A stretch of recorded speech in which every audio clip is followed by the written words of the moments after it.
दूसरी हमारी ये भी राजस्थान सरकार से मांग है कि आरपीएस चेक का स्ट्रक्चर और फंक्शनल रिफॉर्म्स होना चाहिए। ये इनकी जायज मांग है।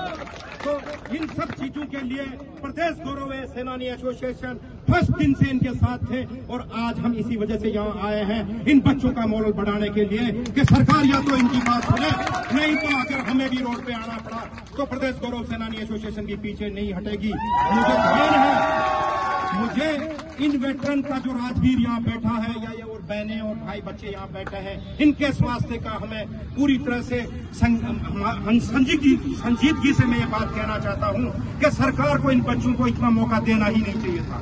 इनकी बात को तो जायज वे में अब तक मान लेना चाहिए था।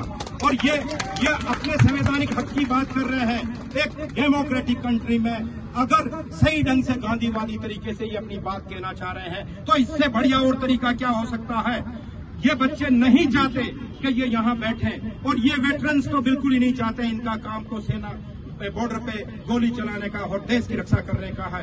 यह इनका दुर्भाग्य और मजबूरी कहेंगे कि एक तरफ आप ऑपरेशन सिंदूर का देश में सैनिकों का गुणगान कर रहे हैं और इनकी साधारण सी बात भी अपनी कर रहे हैं। तो प्रदेश गौरव सेनानी एसोसिएशन का इनको पूर्ण रूप से समर्थन है। सरकार इनकी बात को जल्दी से जल्दी संज्ञान में ले और इस एग्जाम को स्थगित कर दिया जाए। इनको इतना टाइम तो दिया जाए। राजस्थान के सारे आरपीएससी के अब तक के आरएस के एग्जाम है, उनको उठाकर देख लीजिए, इतना कम टाइम इनको नहीं मिला है।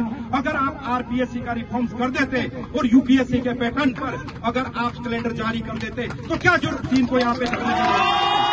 अगर इस एग्जाम का इनको 1.5 साल पहले से पता होता कि मेंस के एग्जाम 8 को होंगे तो ये अपना लिमिटेड टाइम जो प्री के एग्जाम में देते और बाकी जो मेन एग्जाम्स के लिए कर लेते। लेकिन इनके साथ अन्याय हुआ, इनको 3 महीने का टाइम मिला है।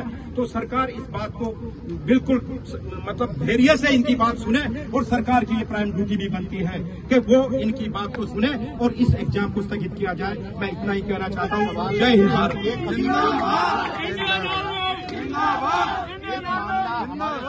ऐसा आया, राजस्थान यूनिवर्सिटी के कुछ लोग आते हैं और इन स्टूडेंटों को डराने और धमकाने का काम किया गया और एक नोटिस चस्पा किया गया जिसमें 1 घंटे की चेतावनी इनको यहाँ से हटाने की दी गई। उस पर क्या कहोगे? ये तो सरकार का बिल्कुल ही दादागिरी वाला रवैया है। ये यहाँ शांतिपूर्ण ढंग से बैठे हुए हैं। ये इनका संवैधानिक हक है। ये अपनी मांग संवैधानिक हक के मुताबिक मांग सकते हैं। उसमें ये क्या गुनाह कर रहे हैं? नहीं, इन्होंने तोड़फोड़ की है। ये यहाँ पर बैठे हैं।